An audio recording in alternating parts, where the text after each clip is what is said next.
देखिए, सबसे पहले मैं तस्वीरों के ज़रिए आपको समझाने की कोशिश करता हूं कि हम क्या आपको रिपोर्ट दिखाने जा रहे हैं। आज विजयदशमी का दिन है और चूंकि बरेली का माहौल संवेदनशील है, लिहाजा विजयदशमी पर पूरी सुरक्षा चौकस रखी जानी चाहिए। ये कोशिश प्रशासन पुलिस की है और इसकी जिम्मेदारी दी गई है वीरांगना यूनिट को, जो कि उत्तर प्रदेश की पहली एसओजी यूनिट है।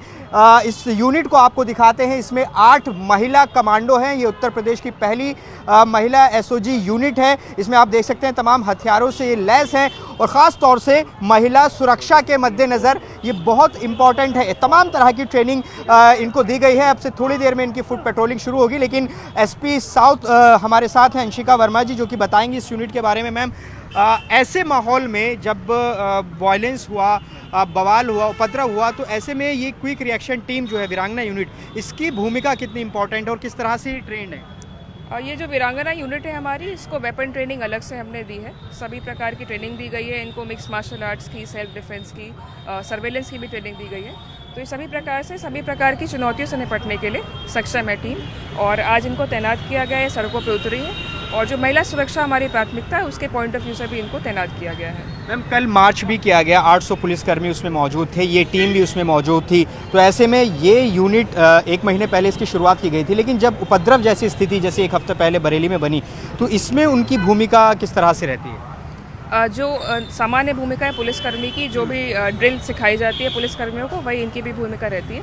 इनको कुछ स्पेशलाइज्ड ट्रेनिंग भी दी गई है, वेपन ट्रेनिंग, जैसे कि ग्लॉक पिस्टल चलाना इनको सिखाया गया है। उस तरीके के वेपन्स में ये भी दक्ष हैं यूज़ करने में, उनको भी ये यूज़ करती हैं और लगातार इनका जो मूवमेंट है वो एक सेंस ऑफ कॉन्फिडेंस और सेंस ऑफ सिक्योरिटी सभी महिलाओं को प्रोवाइड करता है। तो ये अपनी तरह की पहली यूनिट है यूपी में, आप बता रहे हैं उसकी शुरुआत कब की गई? जी, इनकी शुरुआत लगभग 1.5 महीने पहले की गई थी और यूपी की पहली ऑल वुमेन एसओजी टीम है ये।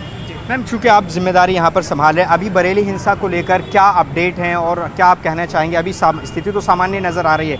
आज विजयदशमी का दिन है, तो कितना इम्पॉर्टेंट है कि आज के दिन चौकस रहें और फिर कल शुक्रवार भी है, जुमे की नमाज होगी, तो उसके लिए क्या तैयारियाँ की गई हैं? जी, बरेली में स्थिति बिल्कुल सामान्य है, जैसा कि आप सभी देख पा रहे हैं। लोग अपने परिवारों के साथ सड़कों पर निकले हैं, वो सामान्य रूप से बाज़ारों में निकले हैं। जितने भी भीड़ भाड़ वाले इलाके हैं, संवेदनशील हॉटस्पॉट्स हैं, उनमें स्पेशली पुलिस फोर्स तैनात किया गया है और क्विक रिस्पांस टीम इसलिए बनाई गई ताकि किसी भी पॉइंट पे आवश्यकता पड़ने पर पुलिस टीम तुरंत रिस्पॉन्ड कर पाए। तो सभी स्पॉट्स जो है पुलिस ने कवर कर रखे हैं और किसी प्रकार की फिलहाल कोई समस्या नहीं है। मैम, कितने और अभी अरेस्टिंग होना बाकी है? कहीं और दबिश भी दी जा रही है क्या? और जो जांच का दायरा वो कहाँ अभी पहुँच रहा है? जांच और विवेचना के संबंध में जो एसआईटी गठित हुई है एसपी सिटी साहब के निर्देशन में, उसके संबंध में वो कार्रवाई कर रहे हैं। मैम, आपकी भी एक्सपर्टीज़ है आर्टिफिशियल इंटेलिजेंस को लेकर, उसमें किस तरह का कोई सहयोग लिया जा रहा है एआई का ऐसी स्थिति में, उपद्रव जैसी स्थिति में, और क्या आप भी उसको देख रहे हैं क्योंकि आप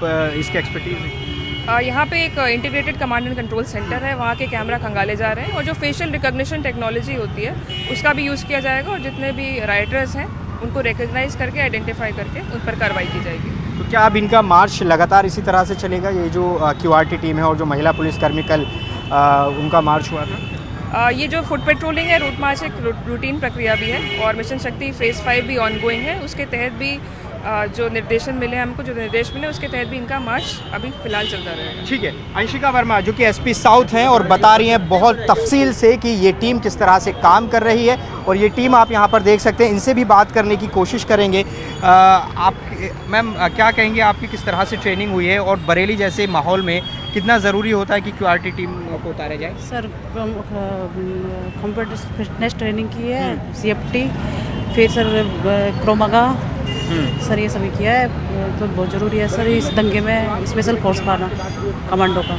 आप उस वक्त आपको तैनात किया गया था जब यहाँ पर पिछले शुक्रवार को वायलेंस हुआ था? Yes sir. हाँ, उस टाइम पे सर हम यहाँ पे। क्या नाम है आपका? पूनम तोमर सर। देखिए, पूनम जी हैं और भी यहाँ पर कमांडो हैं। आप बात करना चाहेंगे मैम?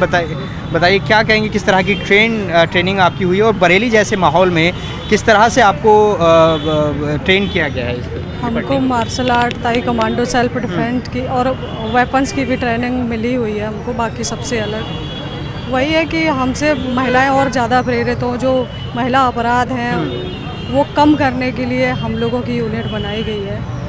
और जो भी सेंसिटिव एरिया होते हैं, जैसे महिला का कोई सेंसिटिव हुआ है तो वहाँ हम दबिश वगैरह में भी जाते हैं। ये कहा जा रहा है कि आप अपनी तरह की पहली यूनिट हैं, तो ऐसी यूनिट का हिस्सा बनना आपके लिए गौरव की बात होगी। जी सर, बहुत गौरव की बात है कि हम उत्तर प्रदेश की पहली महिला एसओजी टीम के रूप में गठित हुए हैं।